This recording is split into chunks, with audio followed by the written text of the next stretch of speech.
En esta ocasión quiero tratar un tema que yo creo que para todo cristiano debería ser de suma importancia, debería ser central, debería realmente de ser el corazón de su fe, porque tiene que ver con nuestro Señor Jesucristo. Nosotros sabemos que por eso nos conocen como cristianos. Somos seguidores de Cristo Jesús. Y bueno, hay un pasaje, hay muchos pasajes en la Sagrada Escritura, pero quiero empezar con uno. Está en el Evangelio según San Lucas, en el capítulo 22, capítulo 22 y el verso 19. Estas son palabras de nuestro Señor Jesucristo y le voy a dar lectura. Y tomó el pan y habiendo dado gracias, lo partió y se lo dio a ellos diciendo: Esto es mi cuerpo que será entregado por ustedes. Hagan esto en memoria de mí. San Lucas 22, 19. Bueno, estas son las palabras que se conocen como las palabras de la institución de la Santa Eucaristía.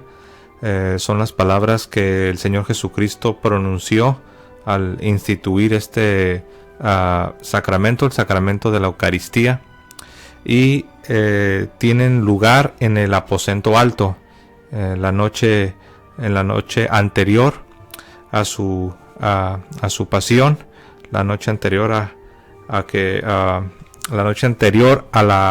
la pasión y la muerte, la crucifixión de nuestro Señor Jesucristo. Pero aquí en lo que yo me quiero enfocar es cuando dice, lo voy a leer de nuevo, dice: habiendo tomado pan y habiendo dado gracias. Esa palabra habiendo dado gracias es un concepto importante. No es simplemente dar gracias en el sentido no es algo cotidiano, no es cualquier cosa, sino realmente es una oración de consagración. Ahora, si uno lee este versículo en el idioma en que fue escrito el Evangelio de San Lucas, que es griego, uno va a encontrar la palabra Eucharistein. Esa palabra Eucharistein es de donde nosotros tenemos la palabra Eucaristía. Ahora, traducido al español, traducido al castellano, tenemos la palabra dar gracias, o también algunas veces se traduce como acción de gracias. Algunas veces hemos escuchado que algunos protestantes afirman que la palabra Eucaristía no aparece en la Sagrada Escritura. Bueno, si lo vas a leer en castellano, tienes razón, no la vas a encontrar, porque Eucaristía no es una palabra castellana, es una palabra griega. Si uno lee el texto griego, uno va a encontrar la palabra Eucaristía. Uno va a encontrar aquí en el Evangelio según San Lucas, en el capítulo 22 y el verso 19, uno encontrará la palabra Eucharistein. Muy bien, y de ahí tenemos Eucaristía, de esta oración de consagración, de esta acción de dar gracias, de bendecir a Dios, y se toman directamente, no de cualquier pasaje. Eucaristía no solamente es que sí aparece la palabra Eucaristía en la Sagrada Escritura, en el Nuevo Testamento, no solamente es la palabra, sino es en el momento preciso en el que ocurre la palabra.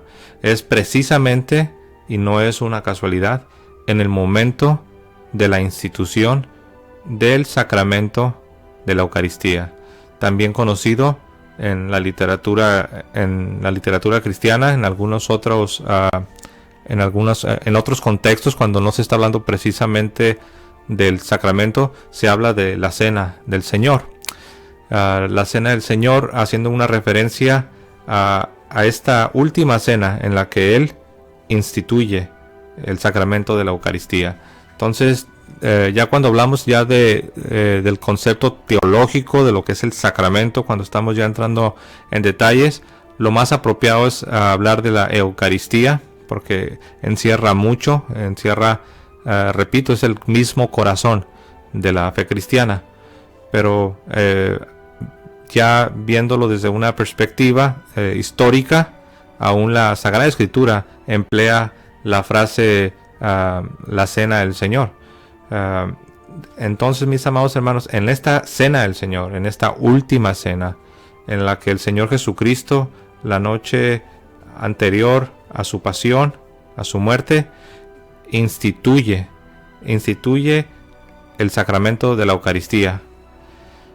Alguien ha dicho que si se niega que la Eucaristía es un sacrificio, es uno y el mismo, es el mismo sacrificio, es uno y es el mismo sacrificio, el único sacrificio que Jesucristo llevó a cabo por nosotros, por nuestros pecados.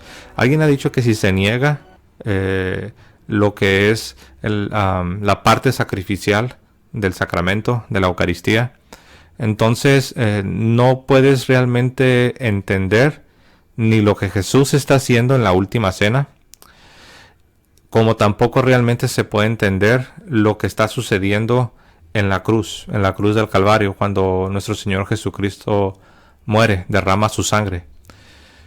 Necesitas poner las dos cosas juntas, como debe ser, como la Iglesia siempre lo ha entendido, y esa es la razón por la cual la Iglesia enseña que la Eucaristía, el sacramento de la Eucaristía, es verdaderamente el sacrificio de nuestro Señor Jesucristo. Es verdaderamente un sacrificio. Es el mismo sacrificio, el único sacrificio aceptable que lo llevó a cabo nuestro Señor Jesucristo. De modo que si negamos este aspecto sacrificial del sacramento, entonces la crucifixión sería una ejecución romana. Nosotros sabemos que los romanos, esa era la pena máxima que le daban a los peores criminales de su tiempo. Ellos condenaban a ser crucificados a los criminales más buscados, a los que habían cometido los delitos más graves. Entonces, si uno ignora lo que está sucediendo en esta última cena, en la cena del Señor, en esta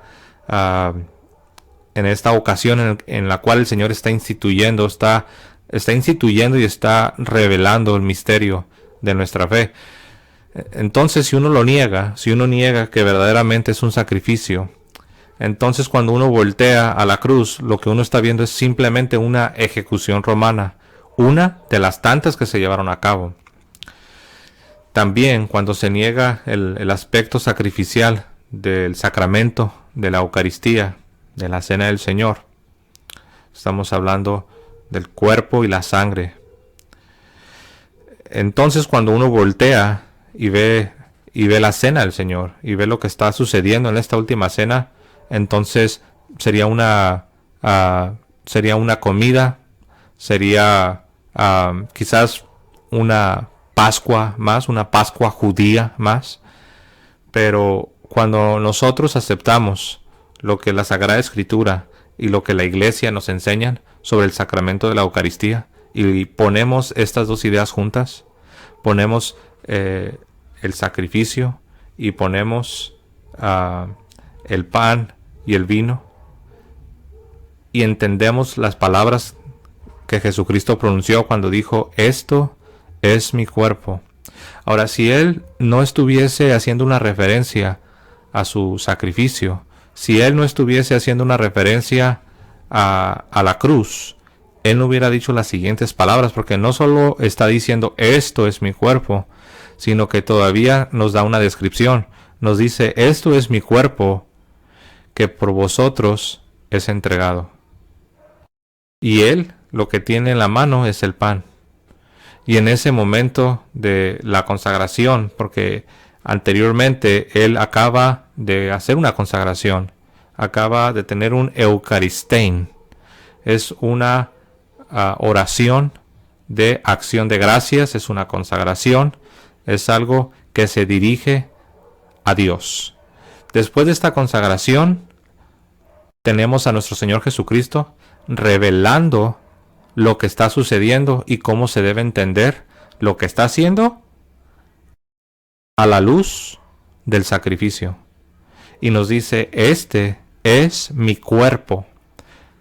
Jesucristo no dijo, esto representa mi cuerpo.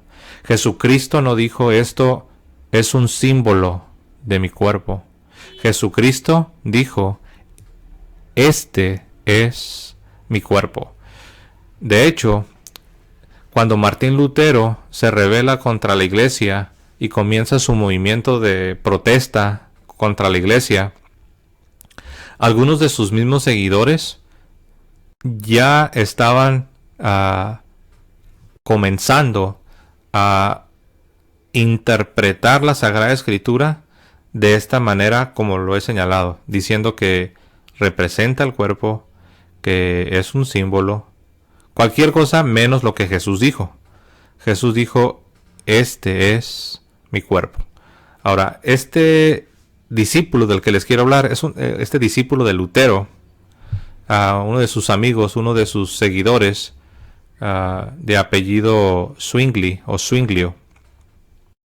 Zwinglio tuvo una discusión muy fuerte con Martín Lutero y tuvieron un desacuerdo muy fuerte, a tal grado que decidieron juntarse, porque ya el movimiento que Martín Lutero había iniciado es un movimiento con ideas heréticas, con errores teológicos, pero al fin un movimiento de protesta contra la Iglesia de Cristo. Pero ya estaban ocurriendo las divisiones dentro, en el seno de este movimiento de Martín Lutero. Y Zwinglio se junta con Martín Lutero para discutir. Y una de las cosas en las cuales no estuvieron de acuerdo, no interpretaron la Sagrada Escritura de la misma manera. Ahora, los dos, tanto Lutero como Zwinglio, los dos creían en esta idea de sola escritura, en este dogma protestante conocido como la sola escritura o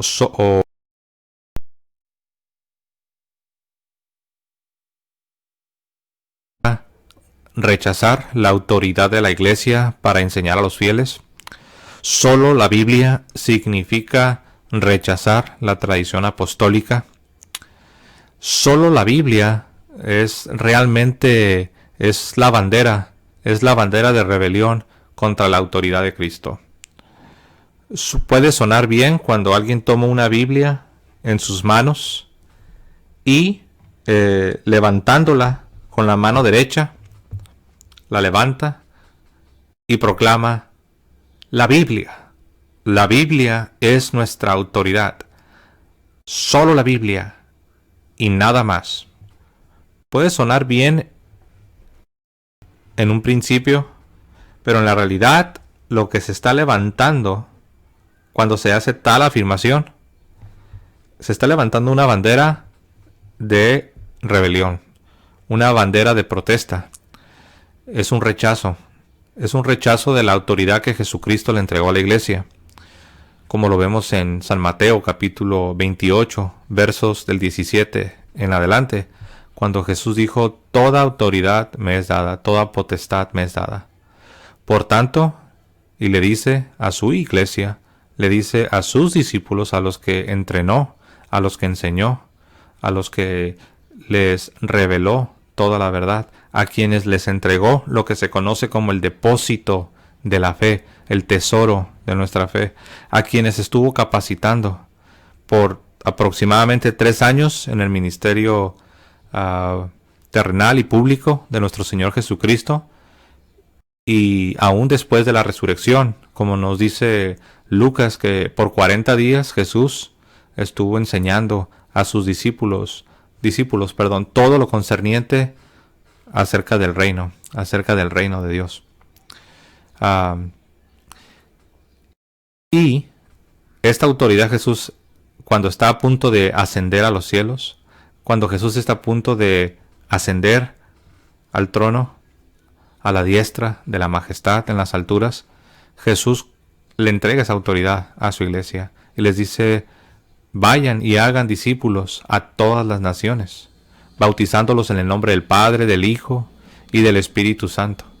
Les está dando la autoridad y les dice: y enséñenles todas las cosas que yo les he enseñado. Y he aquí, yo estoy con ustedes todos los días hasta el fin del mundo. Es una autoridad que Jesús entrega, pero no es una autoridad que solamente iba a durar como algunos quieren enseñar, porque hay quienes quieren enseñar. Dicen: sí, Jesús sí le dio la autoridad a la iglesia, pero la iglesia se corrompió. La iglesia se corrompió y hay diferentes fechas. Algunos dicen que la iglesia se corrompió en el mismo tiempo de los apóstoles y señalan algunos pasajes de la Sagrada Escritura donde se habla de herejías, se habla de falsos maestros. Pero ahí habla de herejías. Sí es cierto, hay algunos pasajes donde los apóstoles están luchando contra herejías, donde los apóstoles están advirtiendo contra falsos maestros. Pero en ninguno de esos pasajes se habla de una corrupción total de la iglesia. Una cosa es que en la iglesia siempre habrá herejes. Una cosa es que en la iglesia siempre se van a combatir a los falsos maestros.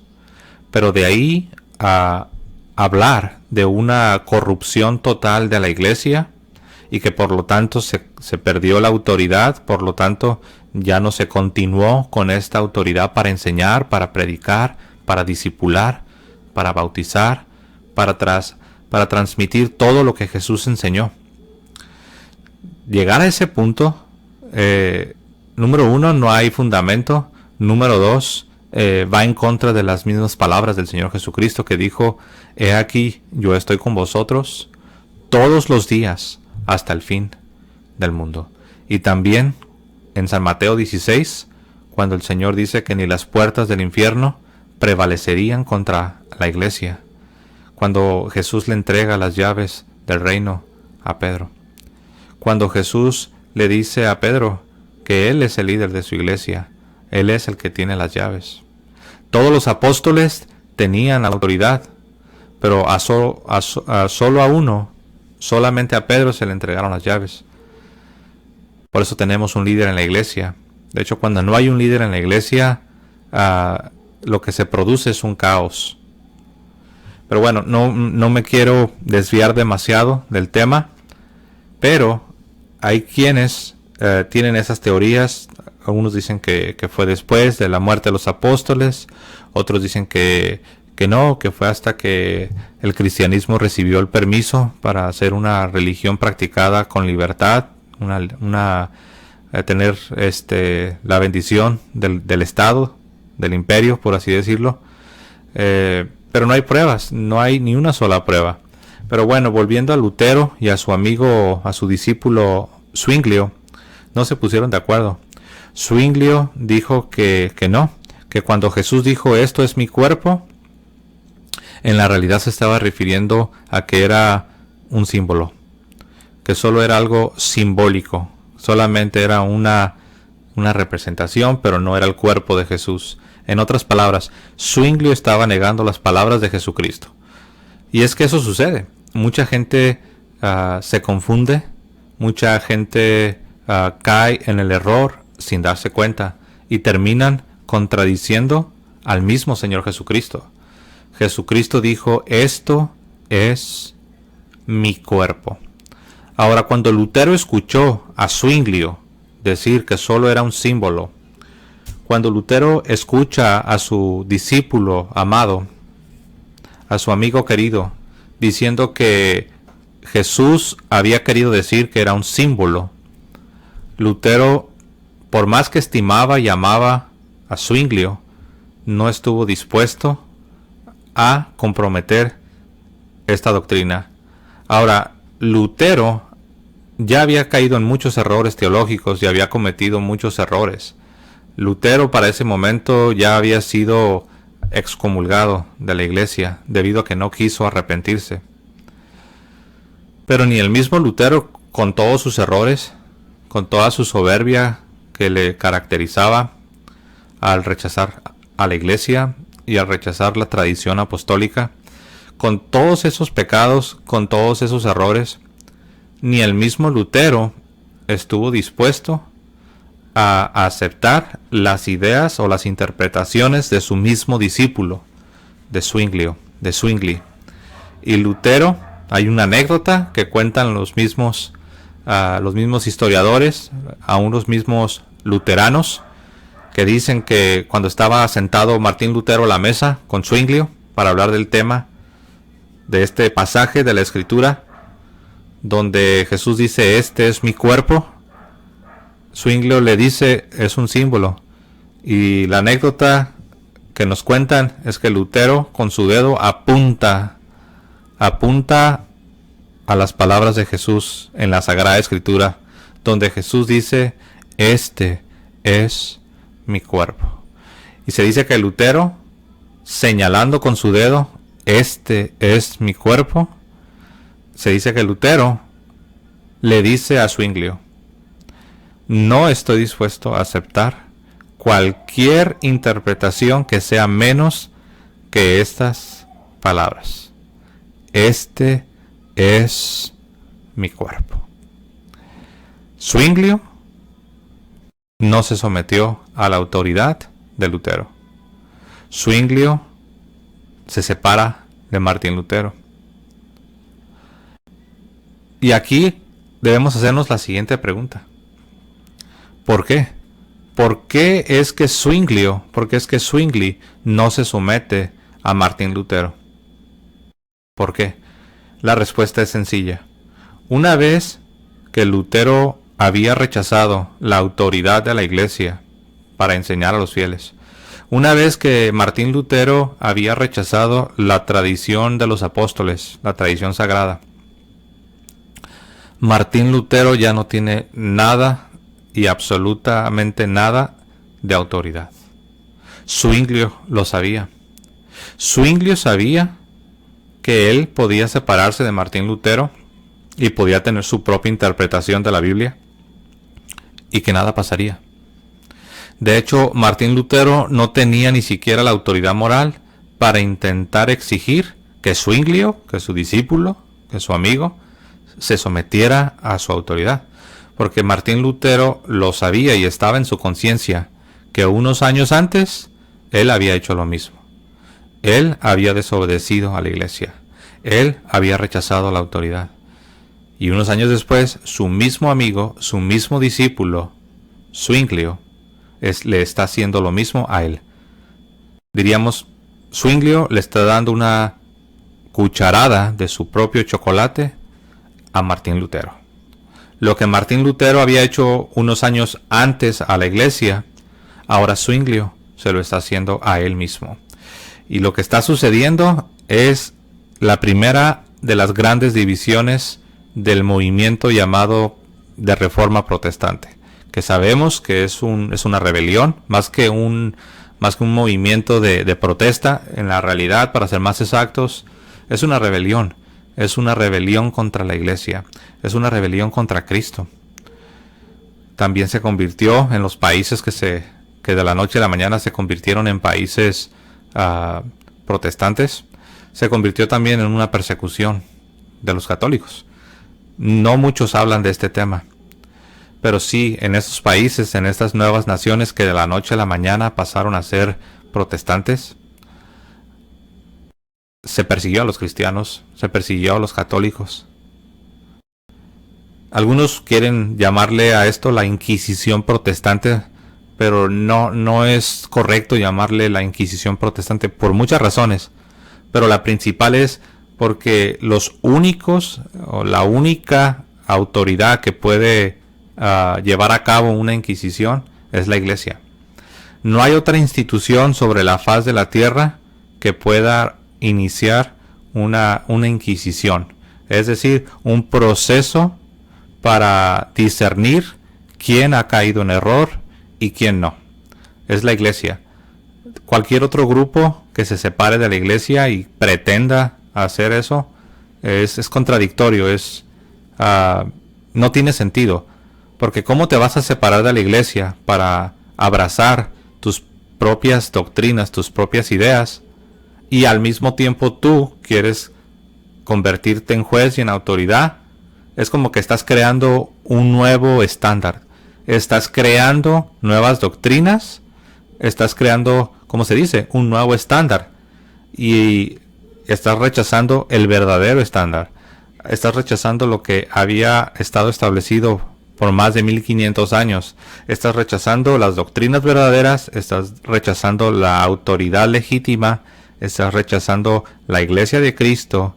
Te separas para crear tus propias ideas, tus propias doctrinas, tu propia autoridad, tu propio liderazgo.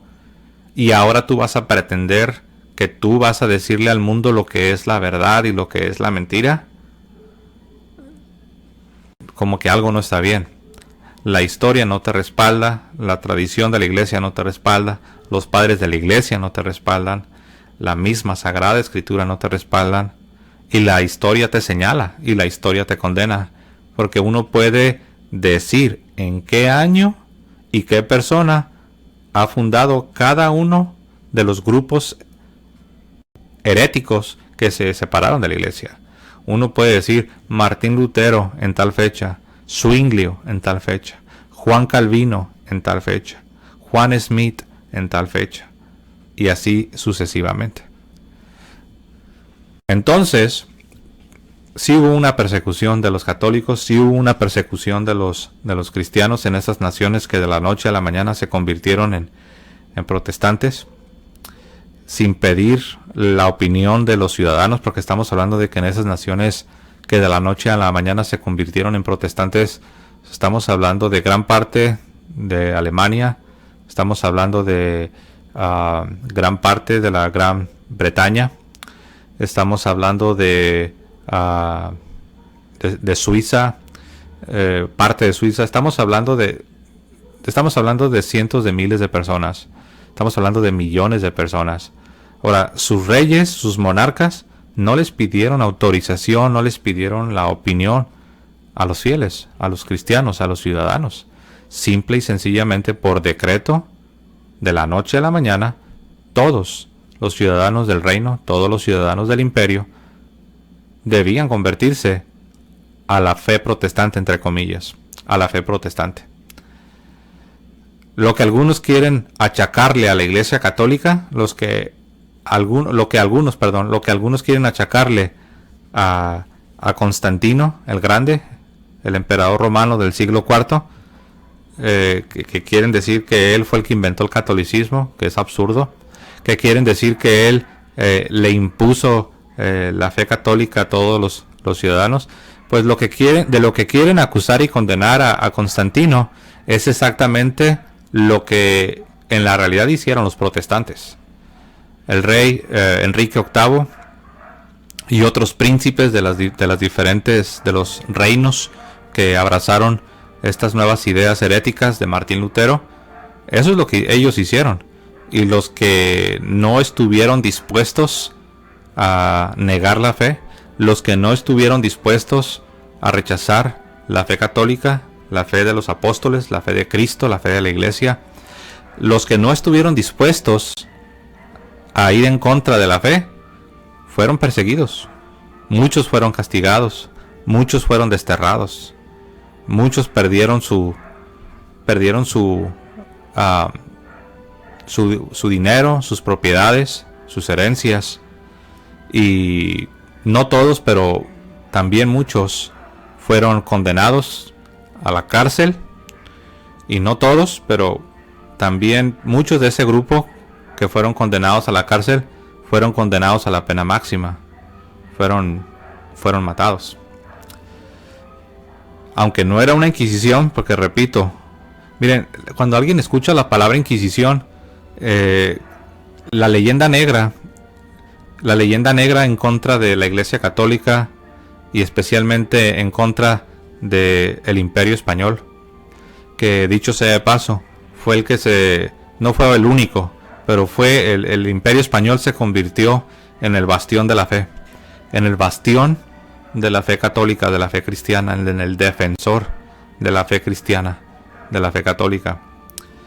Y por ello fue odiado, fue despreciado y fue perseguido por estos príncipes traidores a la fe, por estos príncipes que abrazaron las doctrinas luteranas de la fe sola y la Biblia sola, que ya sabemos que es un rechazo de la Iglesia, es un rechazo de la tradición de los apóstoles, es un rechazo de la doctrina de Cristo. Es que muchas veces no entendemos que rechazar la doctrina de Cristo no necesita que digas no creer en la Biblia.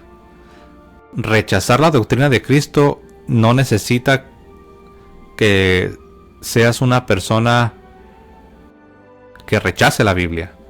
Tú puedes aceptar la Biblia y decir creer en la Biblia, y aún así puedes estar rechazando la doctrina de Cristo.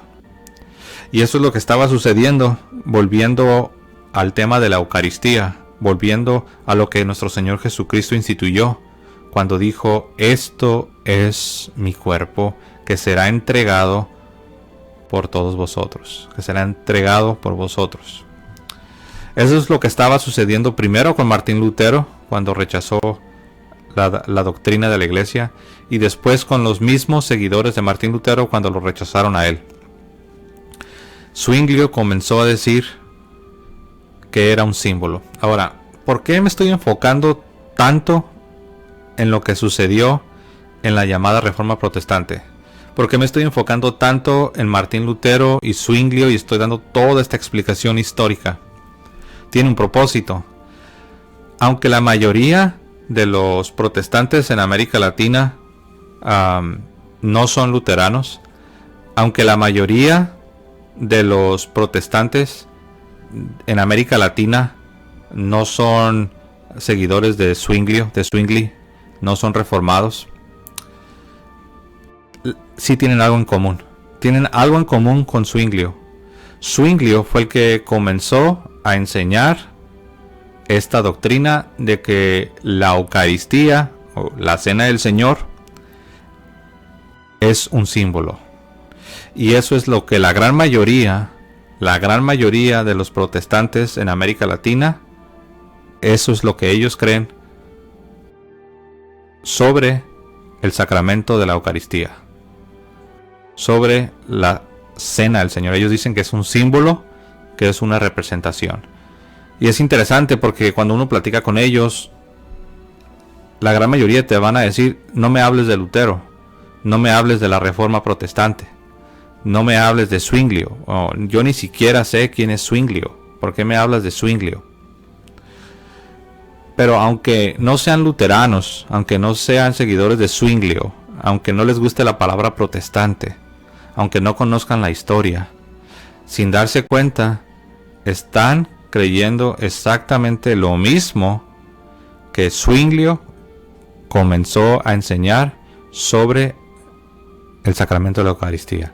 Están rechazando lo que Zwinglio rechazó. Están rechazando las palabras de Jesús. ¿Qué fue lo que rechazó Zwinglio? Zwinglio ha rechazado las palabras de Jesús. Jesús dijo: esto es mi cuerpo, coman todos de él. Este es mi cuerpo que será entregado por vosotros. Este es mi cuerpo que será sacrificado. Este es mi cuerpo que voy a dar por la vida del mundo.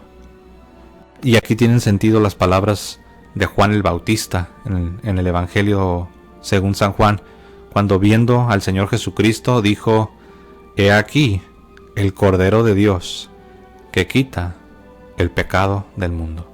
Este Cordero de Dios es Jesucristo. Ya no el Cordero de la Pascua judía, que dicho sea de paso es exactamente lo que estaban celebrando en ese aposento alto, en esta última cena, en esta noche anterior a la pasión de Cristo, en la cual Él está revelando y está enseñando y está instituyendo este santísimo sacramento, el sacramento de la Eucaristía, el cuerpo y la sangre del Señor Jesucristo. Ese, mis amados hermanos, es el Nuevo Testamento. Antes de que existieran las páginas de los 27 libros del Nuevo Testamento, ya teníamos el Nuevo Testamento. El Nuevo Testamento es la Eucaristía. En las mismas páginas del Nuevo Testamento, a lo que se le llama Nuevo Testamento, es al sacramento de la Eucaristía. Es al cuerpo y la sangre del Señor. Jesucristo mismo lo dijo. Esta copa es mi sangre de la nueva alianza. Esa palabra nueva alianza es de donde tomamos nuevo pacto, Nuevo Testamento. El Señor Jesucristo está diciendo, ya el nuevo pacto ya no es como el antiguo pacto, que era por medio de los sacrificios, por medio de los sacrificios de animales. El nuevo pacto es mi misma vida, es mi cuerpo, es mi sangre, soy yo, entregado, sacrificado por todos ustedes. Y eso es el sacramento de la Eucaristía. Son estas las realidades, son estas las palabras. Es esto lo que primero rechaza Lutero y después su mismo discípulo, Zwinglio, para convertirlo en solo un recuerdo del pasado, para convertirlo en solo un símbolo. Y te lo dicen cuando ellos están celebrando lo que ellos, porque ellos no dicen Eucaristía, porque suena muy católico, aunque está en la Biblia, no van a usar la palabra Eucaristía. Aunque tú les expliques que eso es exactamente la palabra que Jesús usó en el momento cumbre, en el momento de la consagración, y tú les digas, en el griego Jesús dijo Eucharistein, y habiendo hecho la Eucharistein, Jesús dijo, este es mi cuerpo. Aunque tú les expliques, no, lo van a rechazar, porque eso es católico, porque suena muy católico. Y como lo católico es malo, así esa es la idea, aunque no lo digan con sus palabras. Pero si ellos no creyesen que lo católico, lo propiamente católico es malo, pues ellos serían católicos. ¿Por qué habrías de rechazar lo que no es malo? ¿Por qué habrías de rechazar lo que es bueno? Eso es lo que hizo Zwinglio. Zwinglio rechazó las mismas palabras del Señor Jesucristo. Esto es mi cuerpo. ¿Se acuerdan que les dije que ni el mismo Lutero estuvo dispuesto a aceptar a Zwinglio, la interpretación de Zwinglio? Bueno, Lutero lo que hizo, él sabía que por un lado él no podía rechazar que verdaderamente es el cuerpo y es la sangre de Cristo. Pero por otro lado él tenía un dilema. Él necesitaba inventar algo muy cercano a lo que la Iglesia católica enseñaba, pero que no fuera exactamente. Es como cuando alguien encuentra algo que es muy bueno y dice, wow, pues no lo puedo hacer igual porque pues ya esta persona ya lo tiene. Lo que voy a hacer es una copia. Voy a hacer una copia, una imitación, algo que sea muy similar. Y eso sucede. Las personas que se dedican al comercio, tristemente los que no tienen valores, los que no tienen ética, lo hacen. Se dan cuenta que una persona tiene algo muy precioso, algo muy valioso, algo muy ingenioso, algo con mucha sustancia, y luego están viendo la manera de copiar, de copiar, de imitar la innovación de esta persona. Bueno, algo similar. Martín Lutero, él desarrolla su propia explicación de lo que sucede en el sacramento. Y él inventó algo que se llama la consubstanciación. Lo voy a repetir. De substancia. Consubstanciación. ¿Qué significa esto que Martín Lutero inventó, esto de consubstanciación? Bueno, la Iglesia siempre ha enseñado la transubstanciación, que muchos se confunden. Muchos creen que porque en tal fecha, en el siglo, lo que hacen es esto. Ellos van y buscan en qué fecha la Iglesia dio la definición dogmática, la definición oficial de lo que significa el sacramento de la Eucaristía. Y dicen, ¿ves? En esta fecha lo inventaron. Caen en un error. Yo mismo llegué a caer en ese error. Yo buscaba las fechas en las que la Iglesia Católica hizo las definiciones dogmáticas de los sacramentos, Y yo decía, ves, aquí está la prueba de que fue muy tarde, fue de una manera muy tardía que ellos inventaron estos dogmas. Pero obviamente no es así.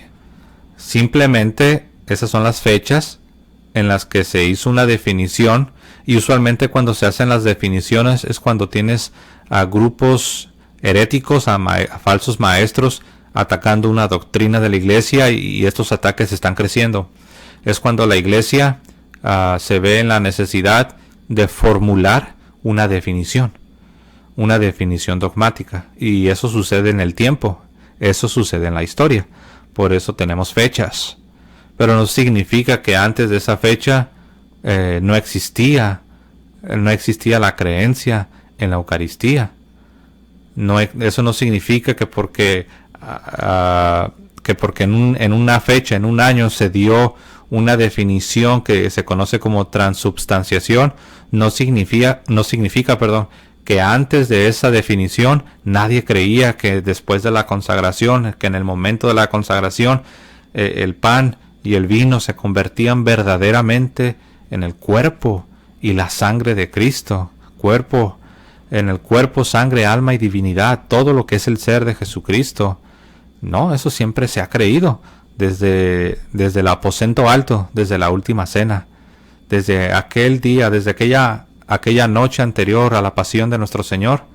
Desde ese momento que los oídos de los apóstoles escucharon de los labios del Verbo encarnado esas palabras, quizás no lo entendieron del todo, quizás no podían, obviamente ni nosotros mismos no podemos nosotros sondear todo lo que significa esto, pero a pesar de que no lo entendieron, ellos sabían que las palabras que estaban saliendo de los labios de Jesucristo eran palabras de vida, como le dijo Pedro a nuestro Señor Jesucristo cuando Jesús en San Juan 6 está hablando de lo que se conoce como el discurso del pan de vida.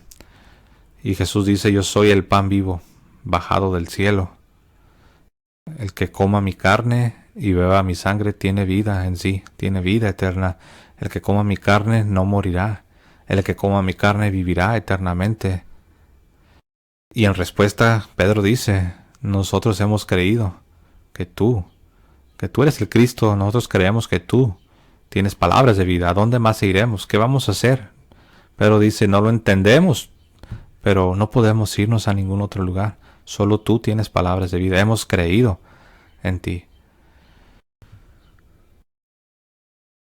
Y esto que hizo Zwinglio, no solamente lo ha hecho Zwinglio, lo han hecho todos los protestantes, y muy en particular los que han sido engañados, con esta idea de que la Eucaristía es solo un símbolo, es solo una representación. Los que han sido engañados con esta doctrina que niega las palabras de Jesús. Jesús dijo: este es mi cuerpo. Esta es la copa de la nueva alianza en mi sangre. Y eso que Zwinglio hizo de decir que solo es un símbolo, nuestros hermanos separados, porque nosotros los consideramos hermanos, porque creen en Cristo, porque tienen un bautismo trinitario, porque creen en las Sagradas Escrituras. Obviamente están en error, obviamente sin darse cuenta han caído en los errores que vienen desde Martín Lutero, pero los amamos y les queremos ayudar. Pero nuestros hermanos en América Latina, la gran mayoría, creen en esta teoría de Zwinglio, del discípulo de Lutero, que dijo que solo era un símbolo. Lutero inventó la consubstanciación. ¿Recuerdan? Lutero inventa la consubstanciación, y él lo que dijo es esto: no, dice, no es como la Iglesia Católica enseña. No es como la Iglesia enseña que en el momento de la consagración, en el momento del Eucaristein, de la Eucaristía, se convierte en el cuerpo y la sangre. Él dijo: no es así. Dijo: el pan sigue siendo pan, el vino sigue siendo vino, pero de una manera sobrenatural. También al mismo tiempo está el cuerpo y al mismo tiempo está la sangre. pero ahí están. Entonces tienes dos sustancias, la sustancia del cuerpo y la sustancia del pan. La sustancia del vino, perdón, la sustancia de la sangre y la sustancia del vino. Él está inventando eso. Eso no es lo que Jesús dijo. Jesús no dijo eso. Jesús tomó el pan y dijo, este es mi cuerpo. Jesús toma la copa del vino y dice, esta es mi sangre. Pero Lutero prácticamente reescribe la Biblia, prácticamente reescribe las palabras del Señor, diciendo que no, el pan era pan, el vino era vino, y aparte es como que si en lugar de que se creyese que ahí está el cuerpo y que ahí está la sangre, se creyese que no, el pan ahí está y el vino ahí está, pero también ahí está el cuerpo y la sangre. Y la manera como Martín Lutero lo explicó es diciendo que imaginen que esto es el pan. Entonces Martín Lutero dijo que el cuerpo estaba arriba, abajo, a los lados y en todo alrededor, pero que ahí seguía estando el pan, la misma sustancia del pan, y ahí estaba de manera mística, no sé cómo explicarlo, alrededor, arriba, abajo y a los lados, el cuerpo. Pero no es eso lo que Jesús dijo. Jesús, después de que, habiendo dado gracias, Eucaristía, habiendo hecho la consagración, porque Eucaristein es una consagración, es una bendición, dijo, esto es mi cuerpo. Y eso es lo que la Iglesia Católica cree. Por eso la Iglesia Católica, cuando hizo una definición dogmática, una definición oficial, por eso la Iglesia habla de una trans viene de cambio de sustancia, transubstanciación, cambio de substancia. Hay un cambio de substancia. Cuando Jesús dice, este es mi cuerpo, ya nadie puede decir que ese es un pan. Cuando Jesús dice, esta es mi sangre, ya nadie puede decir, ese es vino. Nadie puede decir, ese es pan y ese es vino, sin contradecir al Señor Jesucristo. Por eso la Iglesia, en un intento, y digo intento, en un intento de escribir y preservar las palabras de nuestro Señor, es que hizo esta definición. Y digo intento porque la verdad este misterio es tan grande y estamos ante algo sobrenatural que no hay palabras que realmente puedan agotar el misterio. Pero la definición de la Iglesia es una definición verdadera. Es una definición que realmente nos está transmitiendo, nos está enseñando las palabras de Jesús.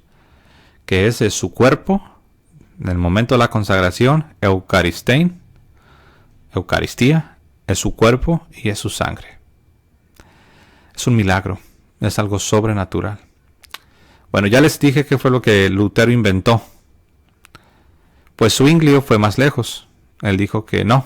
Él también rechazó la transubstanciación, que son las palabras del Señor, pero también rechazó la consubstanciación, que es el invento de Lutero. Y él se saca de la manga su propia interpretación, que es más radical todavía. Él simple dice, es un mero símbolo, es un simple símbolo. Y es ahí a donde quería llegar. Porque la gran mayoría de nuestros hermanos separados en América Latina, la gran mayoría de los protestantes de América Latina, eso es lo que creen, que es un símbolo. Y eso es algo triste, porque ellos no lo hacen por malicia, ellos no lo hacen por maldad.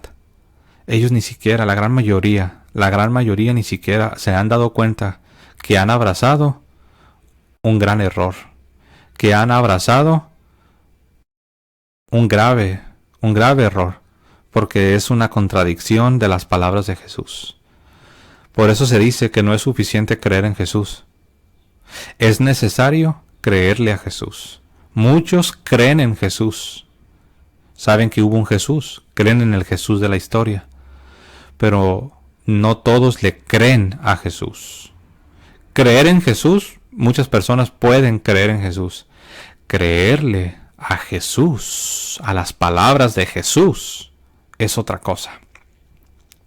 ¿Se acuerdan de San Juan 6? Cuando dice que muchos dijeron, ¿cómo puede este hombre darnos a comer su carne? ¿Cómo puede este hombre darnos a beber su sangre? La respuesta sería por medio de la Eucaristía, ¿verdad? Si nosotros hubiéramos estado ahí, escuchando a los judíos que estaban diciendo, ¿cómo puede este hombre darnos a comer su carne? ¿Cómo puede este hombre darnos a beber su sangre? Pues nosotros les hubiéramos contestado, pues por medio del sacramento de la Eucaristía, que es un milagro, que es el sacrificio del Señor. Pero bueno, en San Juan 6 eso es exactamente lo que sucede. En San Juan 6, un grupo de personas que eran sus discípulos, eran discípulos de Jesús, creían en Jesús, pero cuando escucharon estas palabras de que comer la carne y beber la sangre, ya no le creyeron a Jesús y se fueron. Jesús no los trató de detener, no intentó detenerlos. Jesús no les dijo, espérense, me están malentendiendo, me están malinterpretando, yo solamente me referí de manera simbólica. No, Jesús no los frenó. Jesús los dejó que se fueran. Porque Jesús no está dispuesto a diluir la verdad con tal de tener más discípulos. Jesús no está dispuesto a diluir la verdad con tal de que sea más entre comillas, más razonable y más fácil de entender y más fácil de creer. Jesús los dejó que se fueran. Ahora, si nosotros hubiéramos ido corriendo y hubiéramos alcanzado a estos discípulos que se fueron porque ya no le creyeron a Jesús y les hubiéramos preguntado, ¿ustedes creen en Jesús? Ellos hubieran respondido, sí creemos en Jesús, pues le seguimos por mucho tiempo, éramos sus discípulos. Y si tú les preguntases, ¿pero por qué se van? ¿Por qué se van? Ellos te van a responder, porque es que no podemos creer lo que Él nos ha dicho. No podemos aceptar esas palabras de comer su carne y beber su sangre. Creemos en Jesús, no podemos negarlo.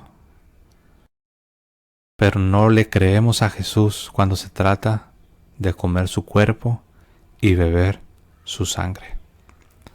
Eso es lo que está sucediendo con muchos de nuestros hermanos separados, con muchos protestantes de América Latina. Creen en Jesús, pero cuando se trata de creerle a Jesús en cuanto a las palabras de comer su carne y beber su sangre, ya no le creen. Y es por eso que van a formar sus propios grupos. Vean lo que dice San Juan 6, verso 47. De cierto os digo, el que cree en mí tiene vida eterna. Yo soy el pan de vida. Noten cómo Jesús une estas dos palabras que son muy importantes en el lenguaje del Antiguo Testamento, en el lenguaje judío y también obviamente para la fe cristiana. Él está uniendo dos grandes frases. Y estoy leyendo en San Juan 6, San Juan 6:48. Leí primero el 47, ahora estoy leyendo el 48. Él está diciendo yo soy. ¿Se acuerdan de esas palabras? El yo soy. ¿Quién es el yo soy? ¿Quién es el gran yo soy? Es Dios. Y Él dice yo soy. Pero Él agrega algo más. Y Él agrega la expresión pan de vida. Yo soy el pan de vida. Yo soy el pan de vida. Vuestros padres comieron el maná en el desierto y murieron. ¿Se acuerdan del maná en el desierto? Este pan celestial, pan de ángeles, que descendió de los cielos para alimentar al pueblo de Dios en el desierto, en la peregrinación en la que se encontraban, para sostenerlos, para que no murieran, para fortalecerlos. Y eso es exactamente lo que el sacramento de la Eucaristía, el verdadero pan que ha descendido del cielo, que es Jesucristo mismo. Eso es lo que hace. Ese es el efecto que produce en los cristianos, en los creyentes. Les fortalece, les sustenta, les imparte la gracia, les imparte la vida de Dios, la vida espiritual. Sigo leyendo. Verso 50. Este es el pan que desciende del cielo, para que el que de él come no muera. Yo soy el pan vivo que descendió del cielo. Si alguno comiere de este pan, vivirá para siempre. Y el pan que yo daré es mi carne, la cual, si alguno tenía duda que él está hablando de su cuerpo y de su sangre, que su cuerpo iba a ser molido y su sangre iba a ser derramada en la cruz. Si alguno tenía... Ha habido personas que a mí me han dicho, es que no, te estás confundiendo, no puedes estar hablando de la Eucaristía, porque la Eucaristía todavía no ocurría. Pero necesitamos entender que el Evangelio se escribió cuando ya había ocurrido. El Evangelio se escribe muchos años después. Aproximadamente se escribe 40 años después de que ya había ocurrido. Es como si regresamos a Juan 1, a San Juan 1, y vemos los primeros versículos.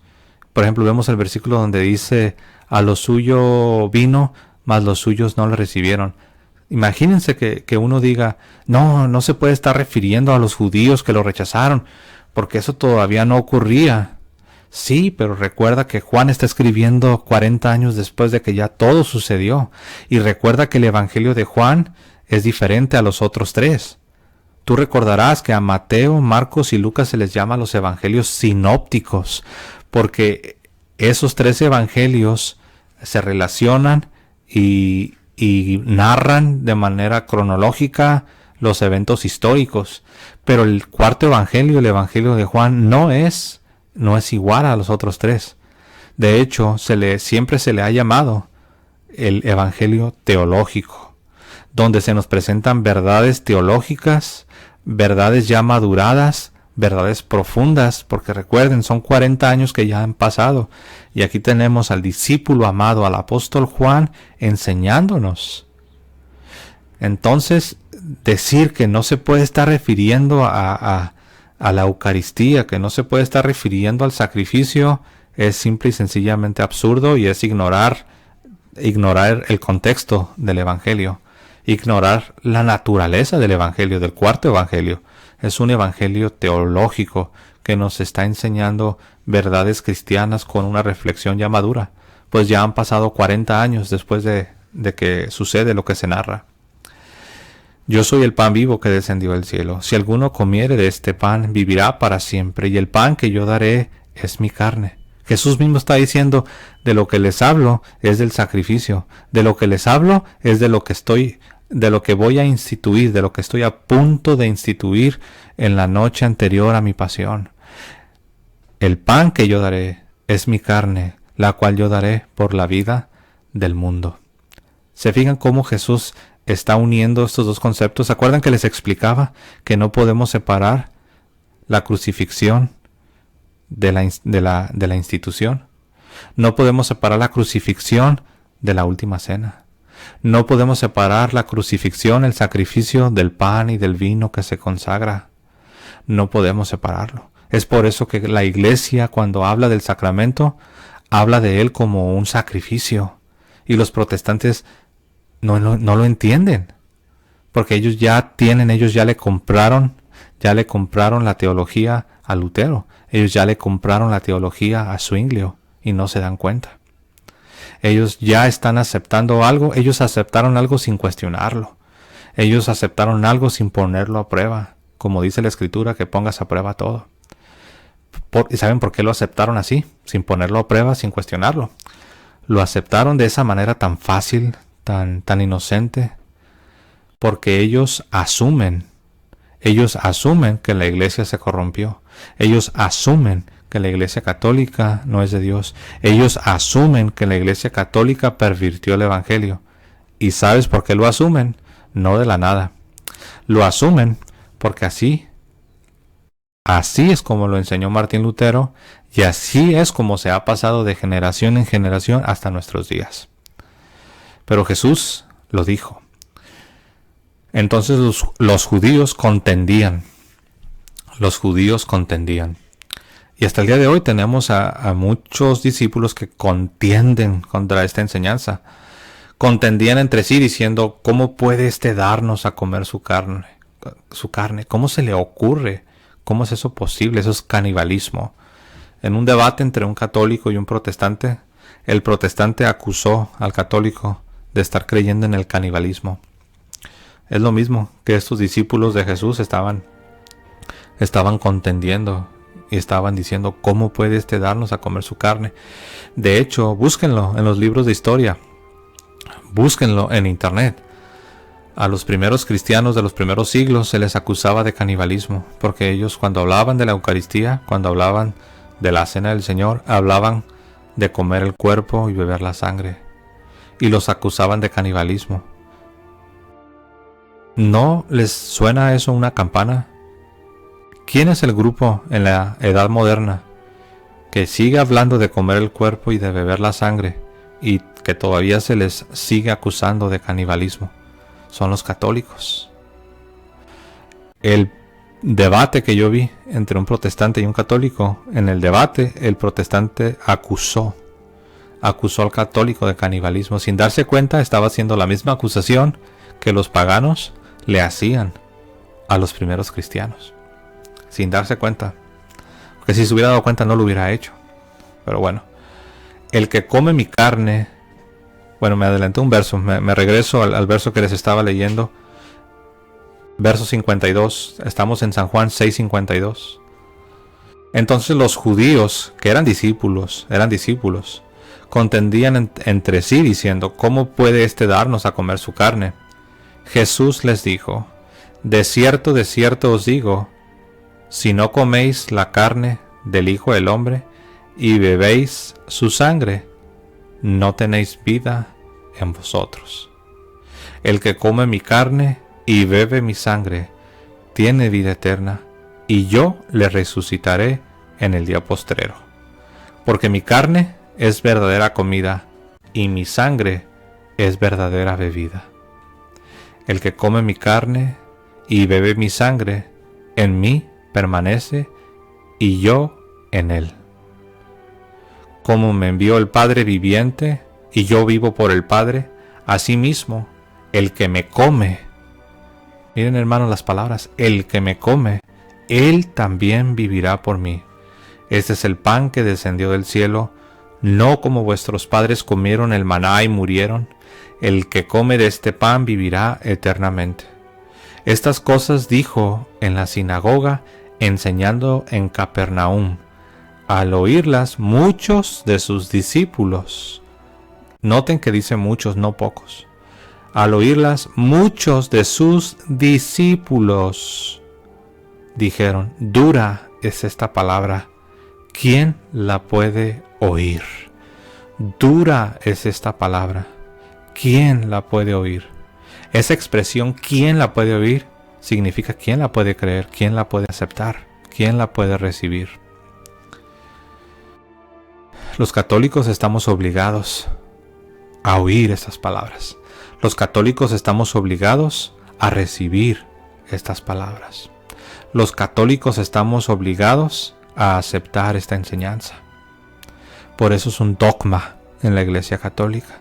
Por eso se estableció una definición dogmática para proteger la enseñanza de Jesucristo. Sabiendo Jesús en sí mismo que sus discípulos murmuraban de esto, Jesús les dijo, ¿esto os ofende? ¿Esto os ofende? ¿Esto les ofende? Pues que si viereis al Hijo del Hombre subir a donde estaba primero. Jesús les está diciendo, ustedes están teniendo problemas, están teniendo dificultad para creer que un milagro sucede. Ustedes están teniendo problemas para creerme que verdaderamente es mi cuerpo y es mi sangre. Y Jesús les dice, pues ¿qué va a suceder ¿Qué va a suceder? Dice, pues ¿qué? Si viereis al Hijo del Hombre subir a donde estaba primero. ¿Qué va a suceder si les digo que yo voy a ascender a los cielos? Pues tampoco me van a creer porque es algo sobrenatural, es un milagro. La misma fe que se necesita para creer que Jesús en cuerpo y alma ascendió a los cielos, la misma fe cristiana que se necesita para creer que Jesús ascendió a los cielos hasta que una nube cubrió a Jesús y apartó a Jesús de la vista de los discípulos. La misma fe sobrenatural es la misma fe sobrenatural que se requiere para creer que verdaderamente ahí está el cuerpo y la sangre de Cristo, para creer que el sacramento de la Eucaristía, el pan y el vino, después de la consagración, Eucaristein, es el cuerpo y es la sangre. Es la misma fe, es una fe sobrenatural. El Espíritu es el que da vida, la carne para nada aprovecha. Algunos protestantes se han atrevido a usar este versículo después de que Jesús acaba de decir que su carne, que deben comer su carne. Y después de que Jesús acaba de preguntar, ¿esto les ofende? ¿Esto es sobrenatural? Así como es sobrenatural que el Hijo del Hombre ascienda al cielo. ¿Esto les ofende? ¿Esto les causa problemas? Fíjense, después de que Jesús acaba de decir eso, Jesús está diciendo, el Espíritu es el que da vida. Es decir, las palabras de Jesús son Espíritu.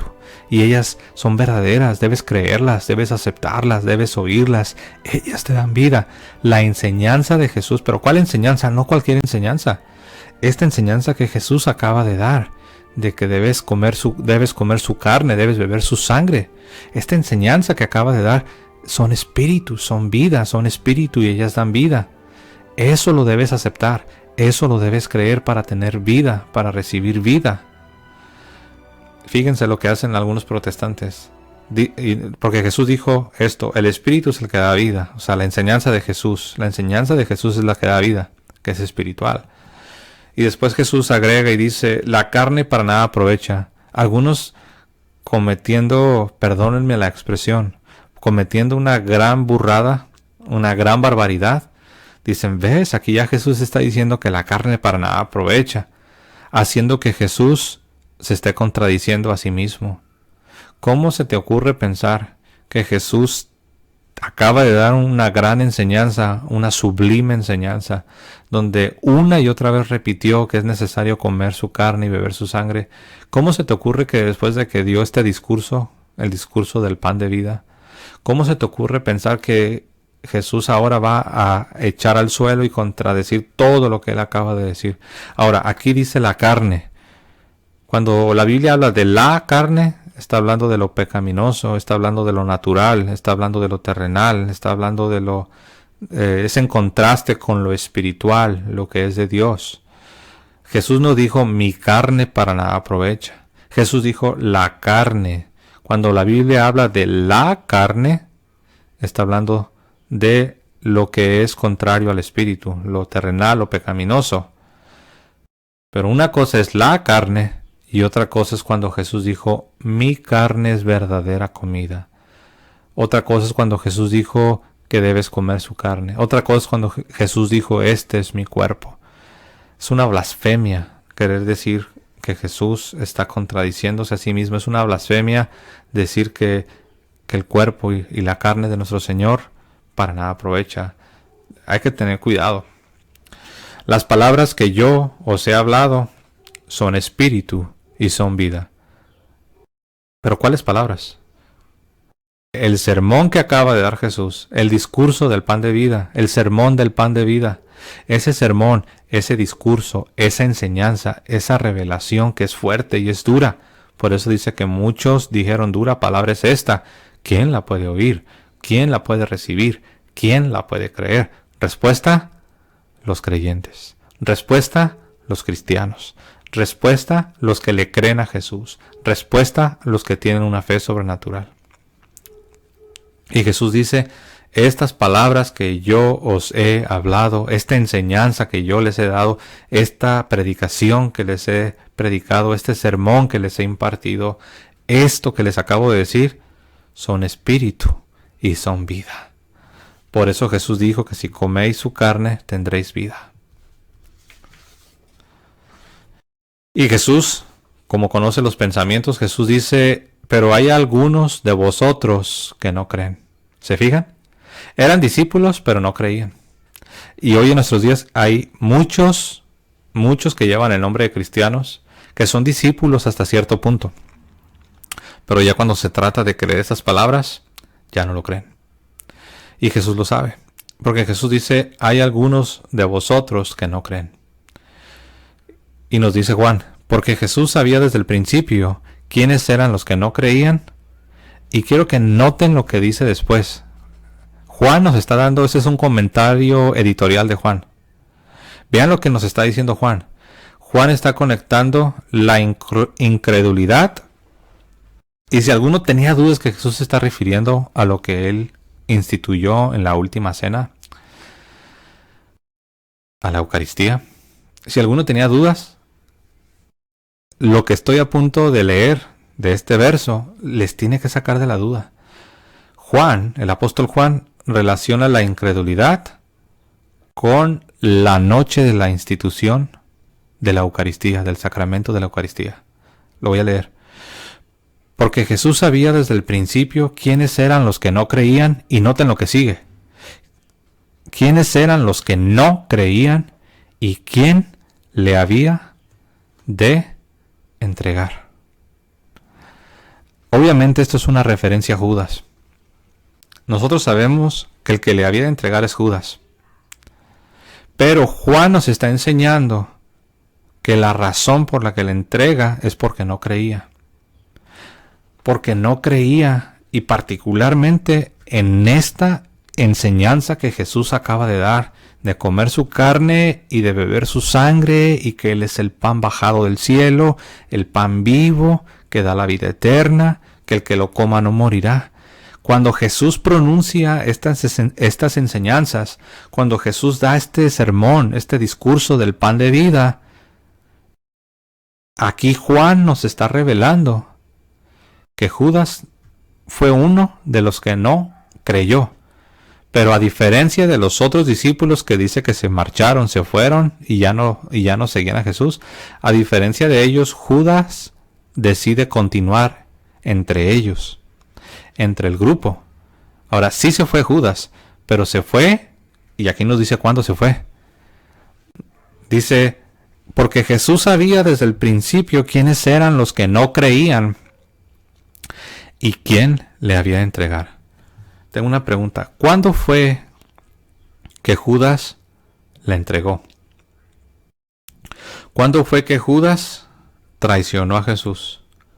¿No fue acaso en la noche de la última cena?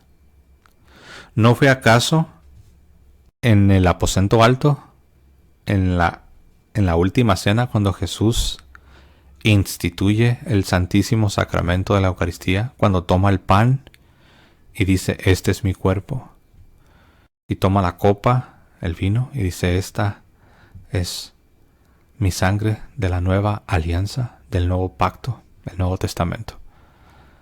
¿No fue acaso en ese mismo momento, instantes después, cuando a Judas se le dice, lo que vas a hacer, hazlo más pronto? ¿No fue acaso instantes después de este momento sacrosanto, de esta institución del sacramento, que Judas abandona la habitación para ir a entregarle, para ir a traicionarle? ¿Será casualidad que exactamente aquí en el discurso del pan de vida el apóstol Juan nos está enseñando esto? ¿Será una casualidad que aquí Jesús, en el verso 64, Jesús dice, pero hay algunos de vosotros que no creen? Y luego Juan hace su comentario editorial y dice, porque Jesús sabía desde el principio quiénes eran los que no creían y quién le había de entregar. Verso 65, y dijo, por eso os he dicho que ninguno puede venir a mí si no le fuere dado del Padre. Mi amado hermano, si hay alguien que está escuchando estas palabras, si hay alguien que está viendo este video y tienes dificultad con esta enseñanza de la iglesia, tienes dificultad con estas palabras de Cristo, tienes dificultad con aceptar que verdaderamente es el cuerpo y es la sangre, Pídele a Dios. Pídele a Dios que te dé la fe sobrenatural que se necesita. Ruega a Dios que te muestre la verdad. Ruégale a Dios que te muestre si verdaderamente estas palabras son verdaderas. Porque ve lo que dice aquí el verso 65. Y dijo, por eso os he dicho que ninguno puede venir a mí si no le fuere dado del Padre.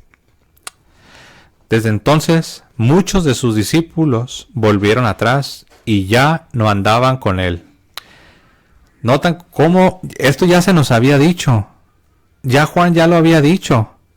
Pero después de dar toda esta explicación, después de conectar la última cena, después de aclarar, todavía lo vuelve a repetir. Estoy leyendo en estos momentos el verso 66. A este verso, estamos en Juan 6:66. A este verso se le ha conocido, algunos lo han llamado el verso de la gran apostasía. Porque es en el verso 66, en Juan 6:66, Juan 6:66, que se nos narra de manera enfática que muchos de sus discípulos cometieron apostasía, volvieron atrás. Dijo entonces Jesús a los 12, en lugar de que Jesús los frenara, en lugar de que Jesús intentara pararlos para decirles, hey, no me malinterpreten, esto es un símbolo, esto es como Zwinglio dice, es un símbolo. Jesús no hizo eso, al contrario, todavía avanzó más y se acerca a los apóstoles y les dice lo siguiente. Dijo entonces Jesús a los 12, ¿queréis acaso iros también vosotros? Le respondió Simón Pedro. Qué casualidad que siempre es Pedro, ¿no? ¿Será casualidad? La respuesta es no. Le respondió Simón Pedro, Señor, ¿a quién iremos? Tú tienes palabras de vida eterna. Ahora, ¿cuáles palabras de vida eterna se está refiriendo específicamente? Sabemos que toda la palabra de Dios son palabras de vida eterna. Pero aquí hay un contexto histórico y el pasaje tiene un contexto. ¿Cuáles son esas palabras de vida eterna a las que Pedro se está refiriendo aquí? Y le dice, Señor, ¿a quién iremos? Tú tienes palabras de vida eterna. Se está refiriendo a las mismas palabras que Jesús acaba de pronunciar. Se está refiriendo al sermón que Jesús les acaba de dar. Se está refiriendo al discurso del pan de vida. Se está refiriendo a la enseñanza que muchos no estuvieron dispuestos a recibir. Se está refiriendo a la enseñanza que fue piedra de tropiezo para muchos. A esa enseñanza le está llamando palabras de vida. Aquí está diciendo, tú tienes palabras de vida eterna. Le está diciendo, esta enseñanza que nos acabas de dar, esta enseñanza por la cual muchos te están abandonando, esta enseñanza por la cual muchos están yendo, nosotros, y aquí está hablando él como líder, como representante de la iglesia, dice, nosotros creemos que son palabras de vida eterna. Esto que tú acabas de decir, de que tú eres el pan vivo bajado del cielo, sabemos que eso es una palabra, es una enseñanza, esa es una verdad de vida eterna. ¿Se fijan por qué es tan importante el sacramento de la Eucaristía? Y es tan importante que esa es la razón por la que yo he tomado todo este tiempo para tratar de apelar principalmente a nuestros hermanos separados, pero también tristemente a católicos que han perdido ya la fe sobrenatural. Y sabemos que hay católicos que realmente no creen estas palabras que acabamos de estudiar. El Señor Jesucristo nos enseñó claramente que es su cuerpo y es su sangre. Esto lo podemos ver por toda la Sagrada Escritura. El mismo apóstol San Pablo dijo esas palabras en 1 Corintios capítulo 10, verso 16 en adelante. La copa de bendición que bendecimos no es la comunión de la sangre de Cristo. Noten que nunca dice que solo es un símbolo, es una simple representación.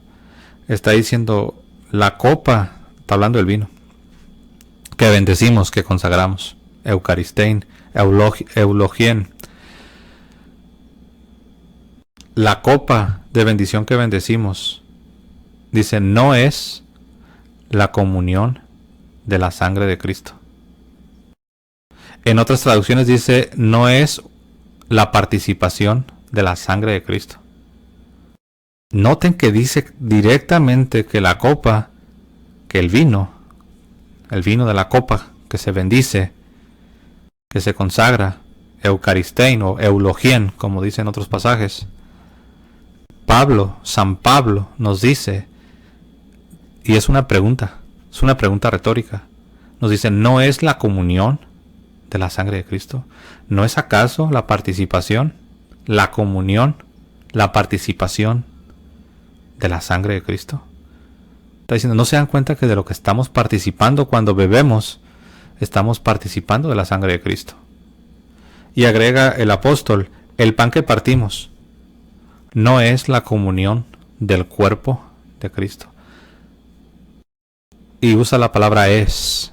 No dice que es un símbolo, una metáfora, una simple representación del pasado. No. Y dice San Pablo, siendo uno solo el pan, nosotros con ser muchos somos un cuerpo, pues todos participamos de aquel mismo pan. Mirad a Israel según la carne, los que comen de los sacrificios. Si notan cómo está hablando de la Eucaristía, cómo está hablando de la cena del Señor, y cómo parece que de repente cambia el tema y comienza a hablar de sacrificios. No está cambiando el tema, está hablando de lo mismo, está hablando de sacrificios. No es que está hablando de pan y de vino y de repente ya está hablando de sacrificios, está hablando de lo mismo. Por eso la iglesia enseña que la Eucaristía es el mismo sacrificio del Señor Jesucristo. Y Pablo, vean lo que hace Pablo aquí. Mirad a Israel según la carne, los que comen de los sacrificios. Y luego otra pregunta retórica, ¿no son partícipes del altar? ¿No son partícipes del sacrificio? ¿No acaso lo comen? Porque eso hacían. Ellos comían el sacrificio. Ellos comían lo sacrificado. De la misma manera que en la Eucaristía, en el sacramento de la Eucaristía, que es el sacrificio, por eso se le llama altar. En muchas iglesias protestantes hablan de altar, pero un altar literalmente significa lugar del sacrificio. Entonces, si hay un protestante que habla de altar, pregúntale, ¿dónde está el sacrificio? Tú hablas de altar. Altar significa lugar del sacrificio. Si hay un altar, la pregunta es, ¿dónde está el sacrificio? En la Iglesia Católica todo tiene sentido. Hay un altar y hay un sacrificio. Es el sacrificio de la Eucaristía. ¿Qué digo pues? ¿Qué digo pues? ¿Que el ídolo es algo?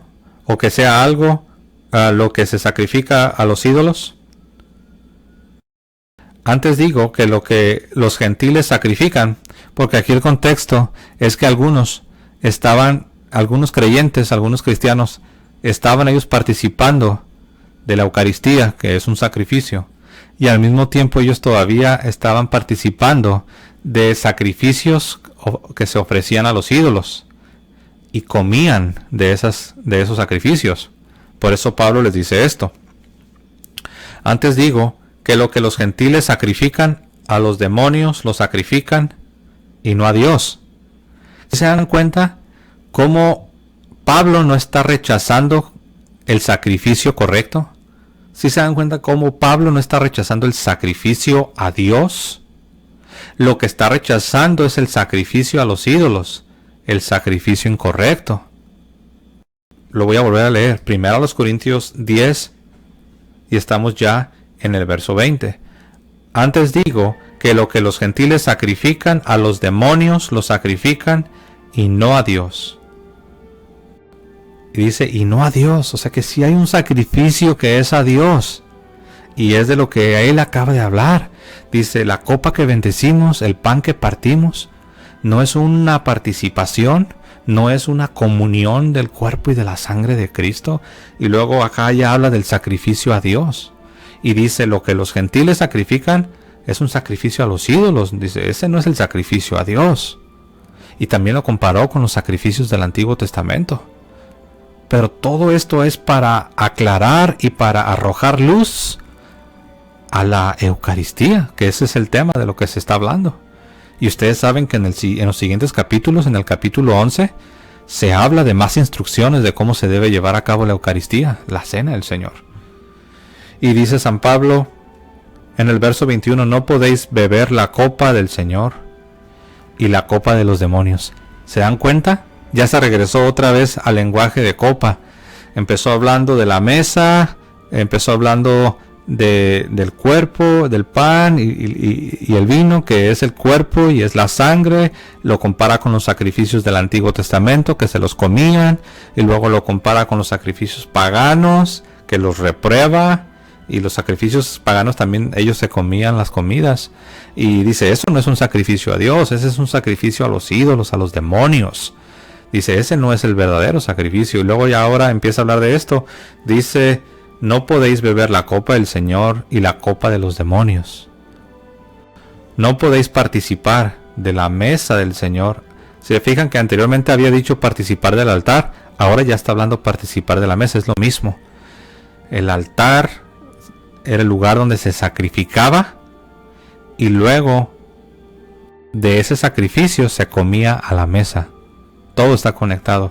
Sacrificio, altar y comerlo. No podéis beber de la copa del Señor y la copa de los demonios. No podéis participar de la mesa del Señor y de la mesa de los demonios. Acá arriba le llamó el altar de los demonios. Acá ya le está llamando la mesa de los demonios. Son sinónimos. Son palabras intercambiables. Hablar del altar, hablar del sacrificio, hablar de la mesa. Lo mismo se dice de la Eucaristía. Es la mesa del Señor. Es el altar del Señor. Es el sacrificio del Señor. No podéis beber de la copa del Señor y de la copa de los demonios. No podéis participar de la mesa del Señor y de la mesa de los demonios. ¿O provocaremos a celos al Señor? ¿Somos más fuertes que Él? Hay mucho que decir, mis amados hermanos. Nos hemos extendido demasiado, pero creo yo ha valido la pena y espero que esto sea de ayuda para muchos. Lo vamos a dejar aquí. Dejen sus comentarios, dejen sus preguntas si es que las hay. Y gracias por su tiempo, por su paciencia. Que el Señor les bendiga a todos y que tengan un hermoso día. Hasta luego, hermanos.